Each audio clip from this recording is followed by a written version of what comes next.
E chegamos assim à festa do Pentecoste, festa da colheita, festa di plenitude, uma plenitude transbordante do irromper do divino no umano.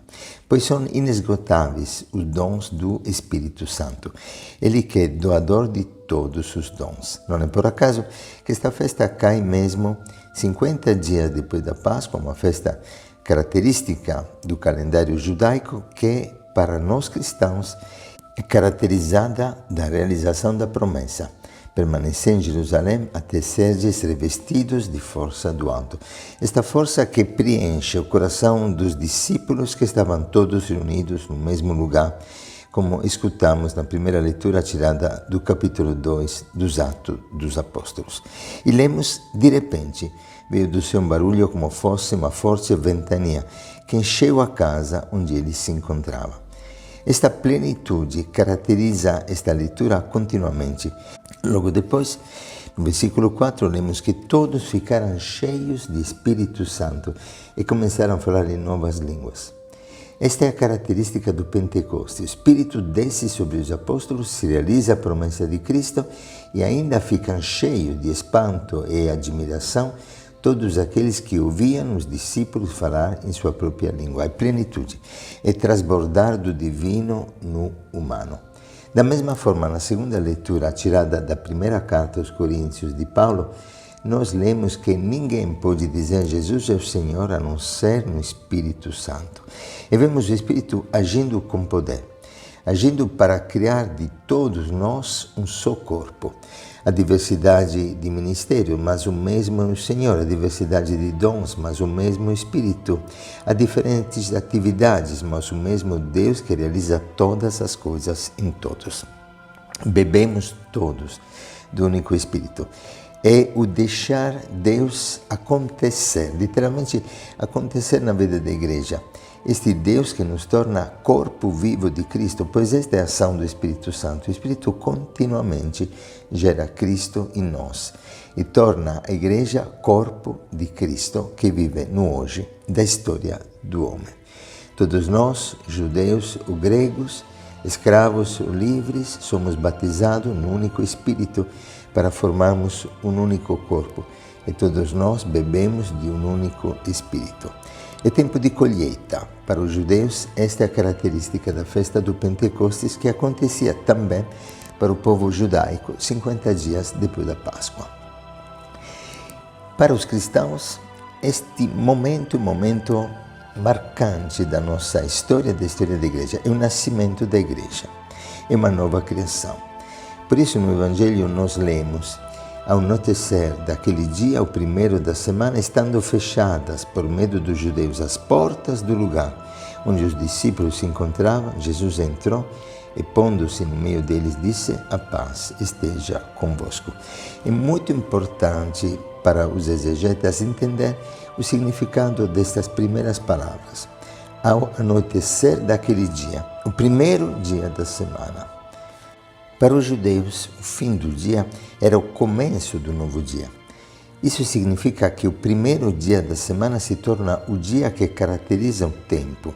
Não é apenas o fim de um dia, daquele dia, mas é um dia sem fim. Um dia que começa quando nós tornamos viva e atual a palavra de Deus. É interessante perceber alguns aspectos aparentemente contrastantes com o acontecimento da Páscoa. A Páscoa acontece na alvorada do dia no jardim. O Pentecoste no fim do dia, enquanto a casa estava fechada. Este Pentecoste que João relata.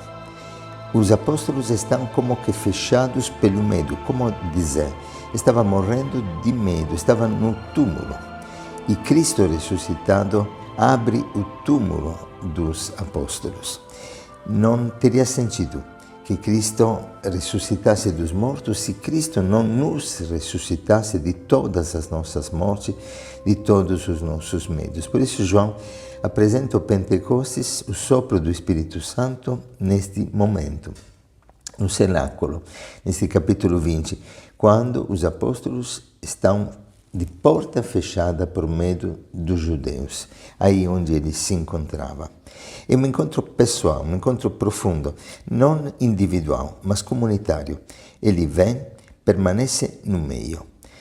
E Jesus disse: a paz esteja convosco. É maravilhoso isso. O que João quer dizer? Que todas as vezes que nos encontramos unidos, escutando o Senhor que fala para a comunidade, nós entramos naquele dia. Este dia que não tem fim. Um dia da Páscoa, que é Pentecostes, um dia de ressurreição, um dia de plenitude, um dia de colheita de todos os dons do Espírito Santo. Interessante que na carta aos Hebreus nós lemos que se hoje vocês ouvem a voz dele e não endurecem o coração, então nós entramos no dia do descanso. Deus fixou outro dia, outro hoje, um hoje que se realiza todas as vezes que nós ouvimos a voz dele e não endurecemos o coração. E desta forma entramos no descanso do Senhor. O descanso que é exatamente a sua presença. Quando Jesus doa a paz para os discípulos, ele está dizendo a plenitude. Esta plenitude de que nós precisamos estar cheios. O homem sempre sente esta necessidade de algo mais. No nosso coração há um desejo inesgotável, desejo do céu, desejo de ir além. E assim o Espírito Santo torna presente Cristo e Cristo nos doa o Espírito Santo e de grau em grau nós nos tornamos realmente transfigurados naquilo que contemplamos. Contemplando a palavra que a igreja nos oferece neste dia, nós nos deixamos criar por esta palavra e nascemos de novo pela ação do Espírito Santo. Queremos beber do único Espírito. Queremos sermos batizados no Espírito Santo. Queremos mergulhar nesta presença. E tem alguma característica fantástica no Evangelho que nos mostra exatamente qual é a ação do Espírito Santo. São João nos fala no capítulo 16, a partir do versículo 8, que o Espírito Santo primeiramente convence o mundo a respeito do pecado. A respeito do pecado porque não acredita em mim, disse Jesus. E o que Jesus faz exatamente neste momento em que aparece no meio dos discípulos? A primeira coisa, logo depois de doar a paz, ele mostra as mãos e o lado. E os discípulos se alegram por verem o Senhor. Quer dizer, os discípulos que tinham abandonado Cristo, os discípulos que tinham até traído ou renegado Cristo, não encontram no Cristo uma presença que repreende, mas uma presença que manifesta aquele amor que está gravado na palma das suas mãos. Este é o poder que Jesus mostra para os discípulos, o poder do perdão. E este poder do perdão nos dá a consciência do pecado, que é a primeira ação do Espírito Santo. Não uma consciência que se torna acusação, mas uma consciência que se torna realmente experiência de um amor que é infinitamente maior de todas as nossas culpas, de todas as nossas misérias. Ele mostra as feridas do amor, as feridas do lado, as feridas das mãos, para dizer, olha quanto usamos. Por isso, nós ficamos perante esta presença, perante as chagas de Cristo, realmente transbordantes de paz e de alegria. A nossa paz não se alicerça nos nossos méritos, mas no mérito da sua paixão, morte e ressurreição. O véu se rasgou. Através destas feridas nós temos acesso direto ao Pai. Como diz Jesus para Santa Faustina, de todas as minhas chagas fluem como que rios de fogo, e as chamas da minha misericórdia me devoram. Este fogo que desce na frieza, na dureza do meu coração, que toca os corações mais endurecidos e os derrete. Como é linda essa experiência, quando nós percebemos um amor transbordante, um amor que não mede o nosso pecado, um amor que se dá sem medida, pois o Espírito é dado sem medida e flui pelas chagas de Cristo. É belíssimo perceber que, segundo os exegetas, o centro de todo o Evangelho de João está na contemplação daquele que traspassamos. E contemplando o Cristo traspassado, suas chagas de amor, que nós nos sentimos renascer na misericórdia. Uma misericórdia que realmente transforma os pecadores em santos e testemunhas da sua misericórdia.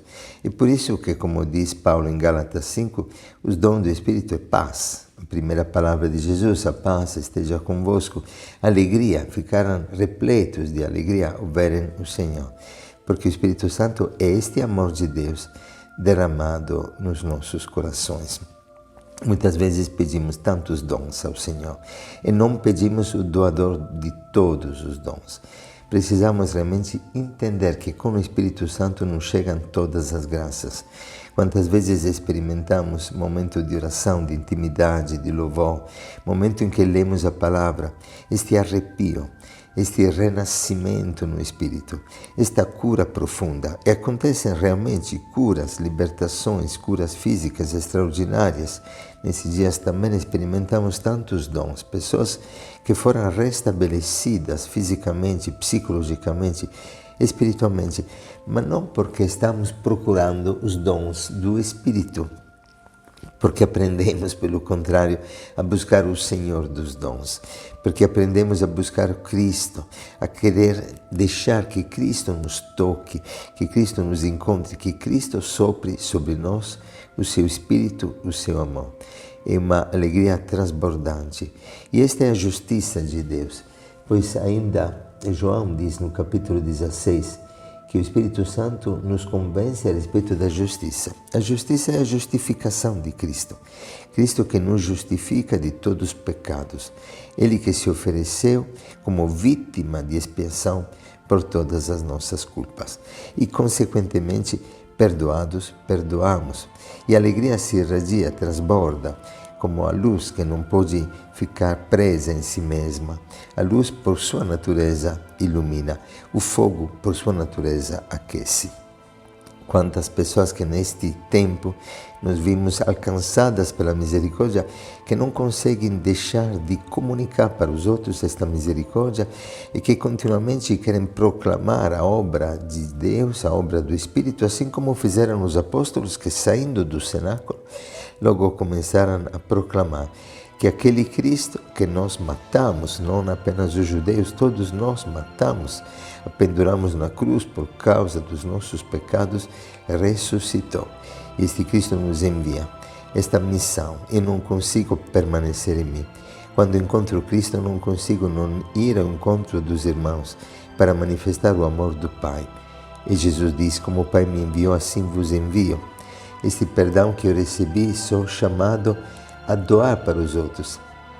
A quem perdoardes os pecados, serão perdoados. A quem não nos perdoardes, serão retidos. E finalmente João diz que o Espírito Santo também nos convence a respeito do julgamento. O que é o julgamento? O chefe deste mundo está condenado. Este é o julgamento do Pai. É a vitória de Deus na nossa vida. Nós somos chamados a tomar posse desta vitória, desta herança, deste poder que Ele quer manifestar em nós. É belíssimo perceber que quando João diz no versículo 22, depois de ter dito isso, soprou sobre eles e disse, recebeu o Espírito Santo, em verdade, esse termo é insuflou, que aparece apenas 3 vezes em toda a Bíblia, 2 vezes no Antigo Testamento, exatamente na criação, Gênesis 1, e em Ezequiel 37, o Espírito que é insuflado sobre os ossos áridos para que reviva. E apenas uma vez no Novo Testamento, exatamente aqui, no capítulo 20 de João. Ele não nos dá uma ordem quando diz a quem perdoardes os pecados serão perdoados, ou quando nos envia. Ele nos dá o Espírito, e o Espírito que eu recebo me leva a proclamar a misericórdia do Senhor para todos os irmãos, a perdoar todos aqueles que me ofenderam, a tornar-me misericordioso como o Pai é misericordioso. Por isso, recebendo o Espírito Santo, que é sem medida, eu cada vez mais quero mergulhar nesse Espírito e cada vez mais quero receber do Espírito.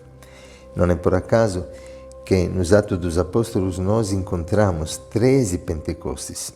E no livro do Evangelho de Lucas, o mesmo autor dos Atos, por 11 vezes, depois do sim de Maria, o Espírito Santo é derramado para todos aqueles que Maria encontra.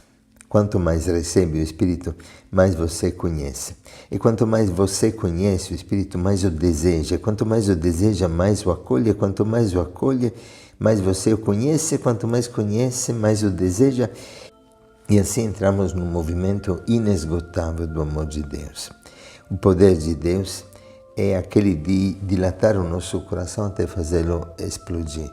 Por isso que os santos, como dizia uma criança pequenina entrando numa catedral na França, são como os vidrais desta catedral, através dos quais a luz de Deus entra no escuro da história do homem.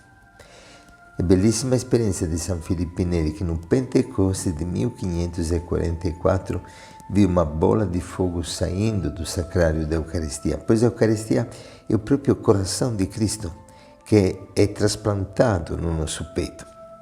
E esta foi a experiência de San Filippo, que sentiu este calor que todo mundo, ao encontrar Filippo, experimentava na própria vida, pois o poder de Deus realmente é perdoar, é mergulhar-nos neste amor, inflamar-nos deste amor. E quem se aproximava de Filippo muitas vezes se sentia como que transformado, como que transfigurado, apenas por um abraço. Nós somos divinizados pelo Espírito Santo, nós somos misericordiados pelo Espírito Santo, para usar um termo que o Papa Francisco gosta de usar, e tornamos-nos misericordiosos pela ação do Espírito Santo, porque assim como o Pai me enviou de Jesus, eu também envio vocês. Assim como fomos perdoados, somos enviados para perdoar. Que este Pentecoste seja realmente um fogo de amor, um fogo que nos transfigure, um fogo que nos inflame cada dia mais e que nos mergulhe num desejo inesgotável de mais de Ti, Espírito de Deus, mais de Ti, Espírito Santo, em nome de Jesus. Que o Senhor te abençoe e te guarde, faça resplandecer a sua face sobre ti e te dê a paz. Um bom domingo, um feliz Pentecostes para todos.